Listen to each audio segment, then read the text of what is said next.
Shri SJR Kumar, ശബരിമലയ്ക്ക് പുറമെ മറ്റു ക്ഷേത്രങ്ങളിലെ വൻ തട്ടിപ്പുകൾ കൂടി പുറത്തു വരികയാണ്.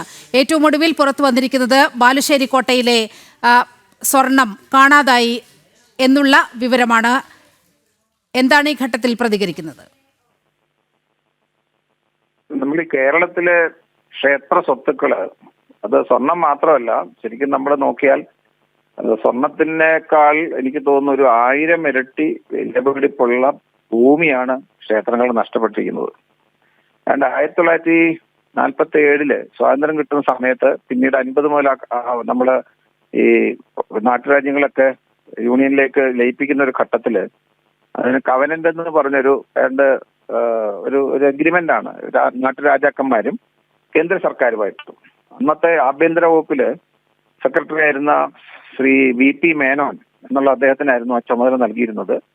അദ്ദേഹം എല്ലാ ചെറിയ രാജ്യങ്ങളും നാട്ടുരാജ്യങ്ങളിലൊക്കെ പോയിട്ട് ആ രാജാക്കന്മാരെ സംസാരിച്ച് ഓരോരുത്തരായിട്ട് എഗ്രിമെന്റ് സൈൻ വെച്ചിട്ട് ഇങ്ങനെ പോവാണ്. കേരളത്തെ സംബന്ധിച്ചോളം അത് സംഭവിച്ചത് നമുക്കറിയാം. മലബാർ പ്രദേശം മദ്രാസ് പ്രസിഡൻസിയുടെ കീഴിലായിരുന്നു.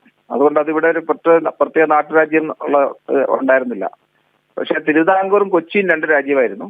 അപ്പൊ അങ്ങനെ 1949 ചർച്ച നടത്തി അങ്ങനെയാണ് ഇത് കരാർ ഒപ്പിടുകയൊക്കെ ചെയ്യുന്നത്. അപ്പൊ അങ്ങനെ കരാർ ഒപ്പിട്ടപ്പം ശരിക്കും പറഞ്ഞാല് ഈ തിരുവിതാംകൂറിൽ 1811 മൺട്രോ, അതായത് ബ്രിട്ടീഷിന്റെ റെസിഡന്റ് ആയിരുന്ന കേണൽ മൺട്രോ ആയിരുന്നു പല കാര്യങ്ങളും കൺട്രോൾ ചെയ്യുന്നത്. മൺട്രോ ഒരു ഉത്തരവിലൂടെ 1811 തിരുവിതാംകൂർ ഭാഗത്തെ ഏറ്റവും കൂടുതൽ ക്ഷേത്രങ്ങളൊന്നും തിരുവിതാംകൂറിലായിരുന്നു, ഈ കൊച്ചിയെ അപേക്ഷിച്ച്. ചെറിയ രാജ്യമാണ്.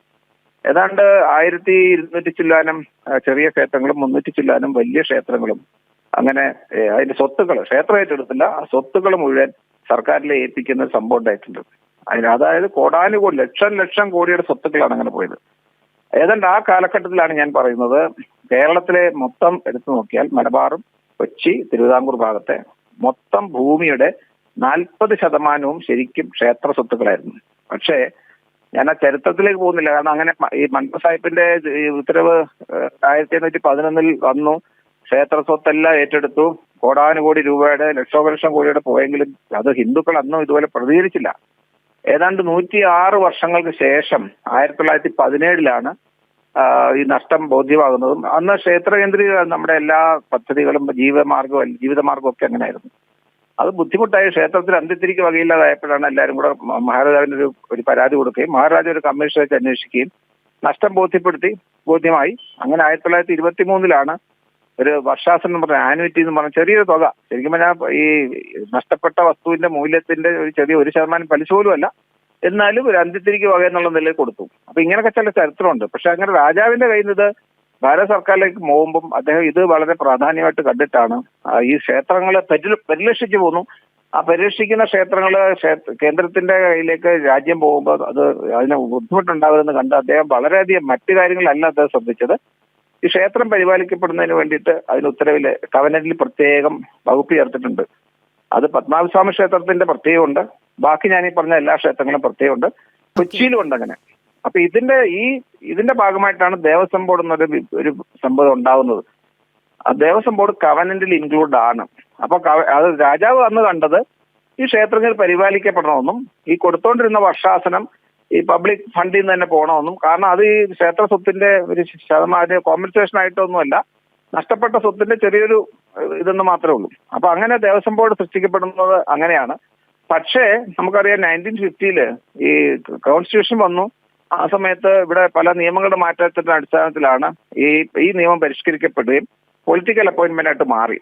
പിന്നീട് നമുക്ക് 1957 വന്ന ഈ ഇടതുപക്ഷ സർക്കാർ, നമ്പൂരിപ്പാട് സർക്കാരിന് ശേഷം അവിടെ നിന്ന് ഇങ്ങോട്ട് ദേവസ്വം ബോർഡ് പ്രസിഡന്റും മെമ്പർമാരെയൊക്കെ പ്യൂർലി പൊളിറ്റിക്കൽ ഇതായിട്ടും ഈ ക്ഷേത്ര സ്വത്തുക്കൾ കവരുന്നതിന് വേണ്ടിയിട്ടുള്ള സാഹചര്യം അങ്ങനെയാണ് വന്നത്.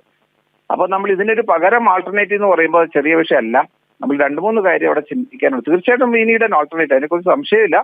ഈ ക്ഷേത്ര സ്വത്തുക്കളെല്ലാം ഇവര് അങ്ങനെ തട്ടിയെടുത്തിട്ട് ഞാൻ പറഞ്ഞ ഈ 4750 പീരീഡില് 40% മൊത്തം കേരളത്തിന്റെ സ്വത്തുക്കൾ 40% ക്ഷേത്രങ്ങളെ ആയിരുന്നെങ്കിൽ ഇന്ന് എന്റെ ഒരു കണക്കനുസരിച്ച് 1.5% താഴെയാണ് സ്വത്തുക്കൾ.